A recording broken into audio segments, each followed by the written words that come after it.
இன்றைய இதமான காலை தென்றலில் அனைத்து அன்பு உள்ளங்களுக்கும் என் இனிய காலை வணக்கம். நேற்று தவிர்க்க முடியாத காரணங்களால் நான் தினம் ஒரு குரல் சொல்ல இயலவில்லை. தயவுசெய்து அதற்கு வருந்துகிறேன். இன்று ஒரு குரல், அதிகாரம் 7, மக்கட்பேறு, குரல் எண் 66. குழலினிது யாழினிது என்பர் தம்மக்கள் மழலைச் சொல் கேளாதார். மக்கட்பேறு என்ற ஒரு அதிகாரத்திலே வந்துள்ளது.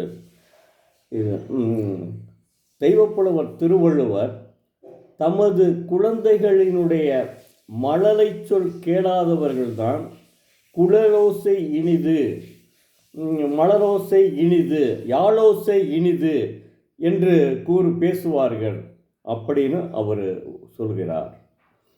அதாவது திருமணமான ஒவ்வொரு தம்பதிகளுக்கும் அடுத்து வேண்டியது குழந்தை என்று உணர்வார்கள்.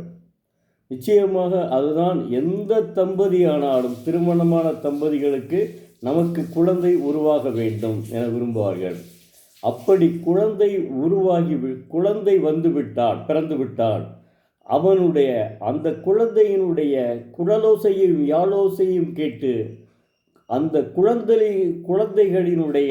குழந்தையினுடைய மழலோசையை கேட்டு இன்புறுவர்.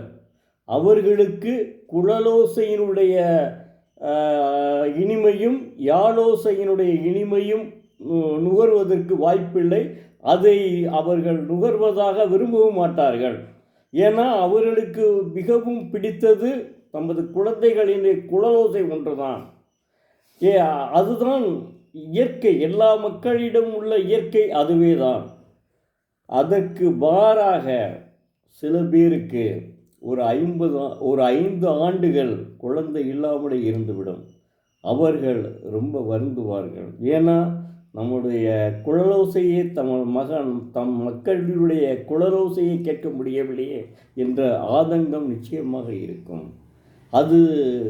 அதனைத்தான் தெய்வப்புலவர் சுட்டி காட்டியுள்ளார். எவ்வளோ அற்புதமாக சொல்லியிருக்கு பாருங்க. அதுக்கு எவ்வளோ ஒரு உதாரணத்தை சொல்கிறாரு பாருங்க, ஓவிய சொல்கிறாரு பாருங்க. அதுதான் அவருடைய தனிச்சிறப்பு. அடுத்து இந்த புத்தகம் என்ன சொல்கிறோன்னா, ஆத்தங்கரையோரம் என்ற ஒரு புத்தகம். இது வே. இறையன்பு முன்னாள் தலைமைச் செயலாளர் வே. இறையன்பு IAS அவர்கள் எழுதிய, மரியாதைக்குரிய வே. இறையன்பு முன்னாள் தலைமைச் செயலர் அவர்கள் எழுதிய நூல் ஆத்தங்கரையோரம். இது ஒரு நாவல். இதுவும் அதாவது அணை கட்டுவது குறித்தே தான். அப்படியே அணை கட்டுவது எப்படி நம்முடைய வைரமுத்து கவிஞர், மரியாதைக்குரிய கவிஞர் கைப்பேரரசு வைரமுத்து கள்ளிக்காட்டு இதிகாசங்கள் எழுதினாரோ, அது அவருடைய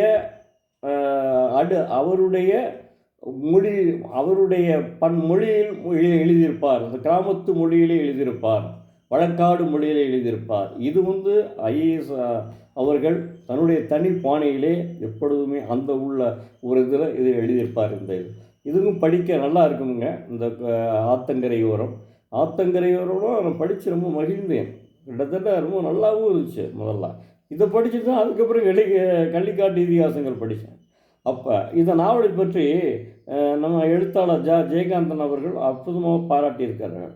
இந்நாவல் சிந்தூர் என்ற கிராமத்தின் அழகையும் அதனூடே நிகழ்ந்த அவலங்களையும் மனிதாபிமான நோக்கில் சித்தரிக்கின்றன. கதை எவ்வளவோ உற்பாதங்களுக்கும் அழிவுகளுக்கும் காரணமும் களமுமான 2ஆம் உலக மகாயுத்தம் என்ற எண்ணற்ற இலக்கிய படைப்புகள் உருவாக எல்லா மொழிகளிலும் வித்திட்டது போல் சிந்தூரின் அழிவிலிருந்து ஆத்தங்கரையோரம் என்ற ஒரு அற்புதமான தமிழ் நாவல் விளைந்திருக்கிறது.